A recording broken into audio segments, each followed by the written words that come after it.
last and final one. This is like the episode of the season where like you bring all of the people back together.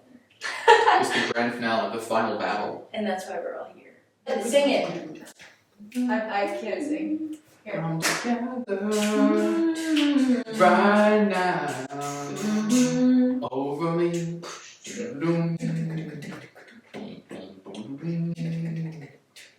Wow, guys. That's great.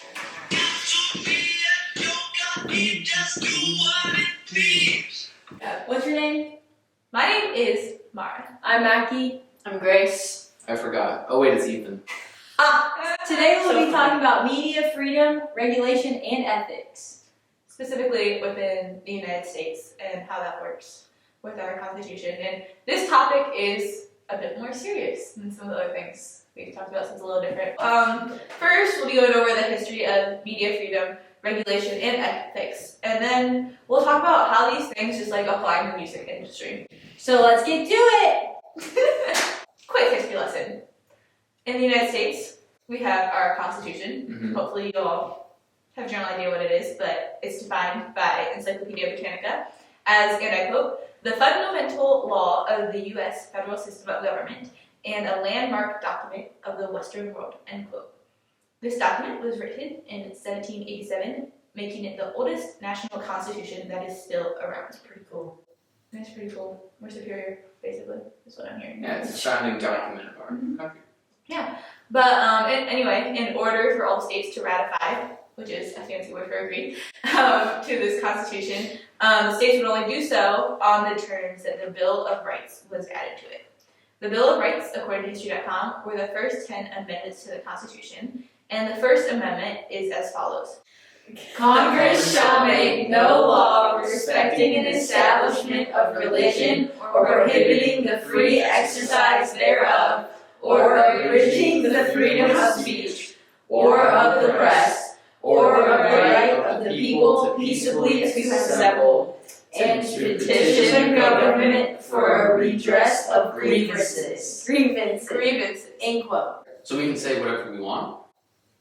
Well, that's where we go to now, is can we really say whatever we want, or is that just terminology? Stanley Barron, the author of Introduction to Mass Communications, says that there is an ad hoc balancing of interests when it comes to the freedom of the press, which basically means that in every situation, the amount of freedom granted will be based on the circumstances specific to that situation. So tricky.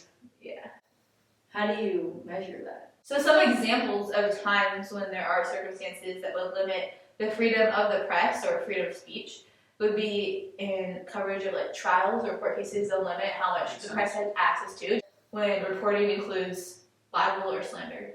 Mm-hmm. So when it just makes someone seem a way that they are not necessarily a negative way, particularly. So I can say that the Sampy Wi-Fi is terrible, but I can't say.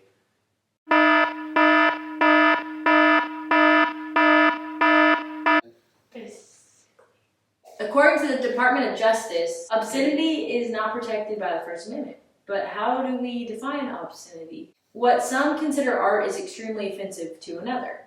Every single person has their own ethics or values. It's extremely subjective.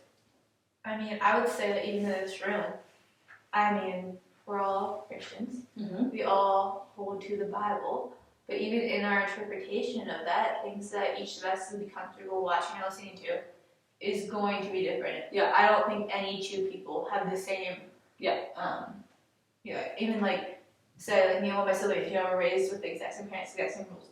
We're going to come out of that with different interpretations of what is, I don't know, like, what's okay to be watched or listened to. Yeah, it's really vague, and I'm kind of uncomfortable with that. Like, why? I feel like that's something that they should define, but their definition is super kind of like, it could be anything.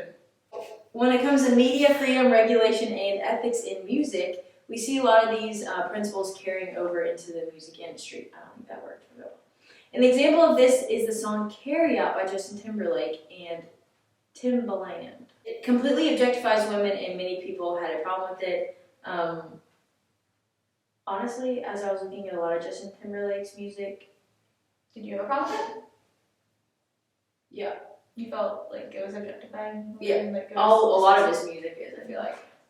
Actually, one thing that I found that was really interesting in doing research for this is there's a website called Common Sense Media, which allows just different people, basically I think anyone, can submit reviews for different types of media, whether that be movies, songs, books.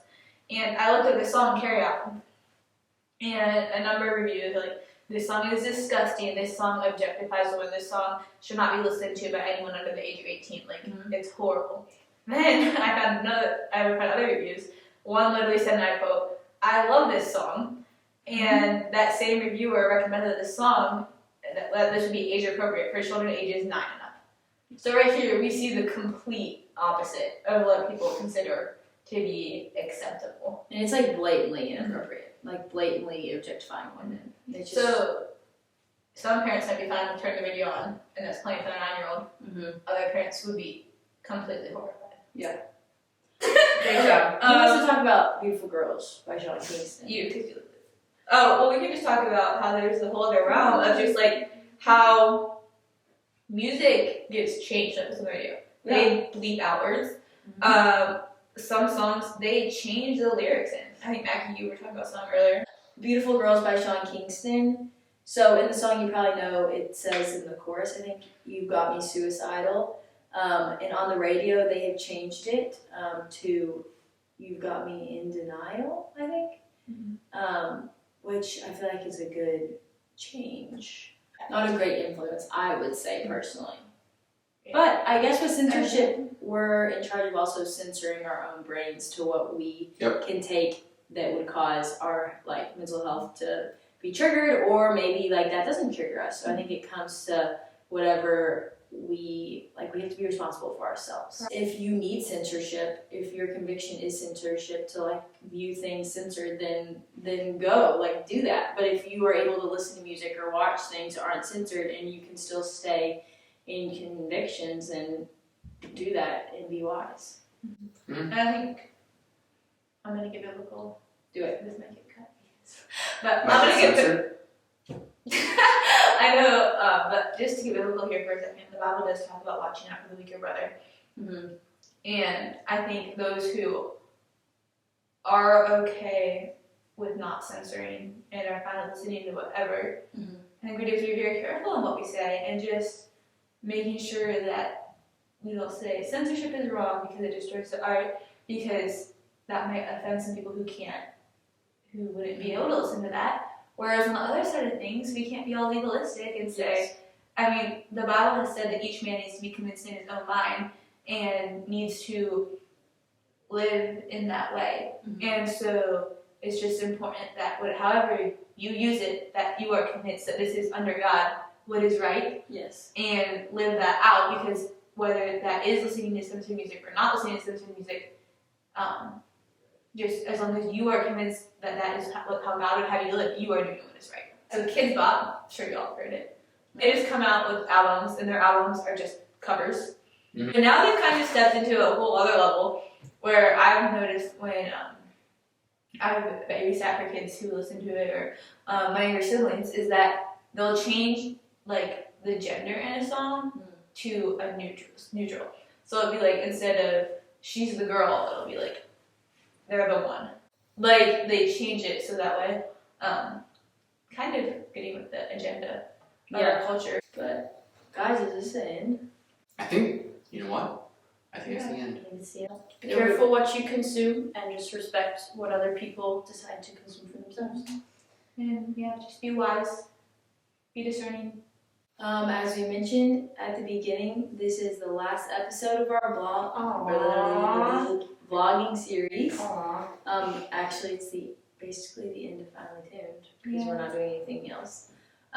We just want to thank you guys for watching, and we also want to thank you guys for just enjoying it and continuing to watch, even though it is an assignment.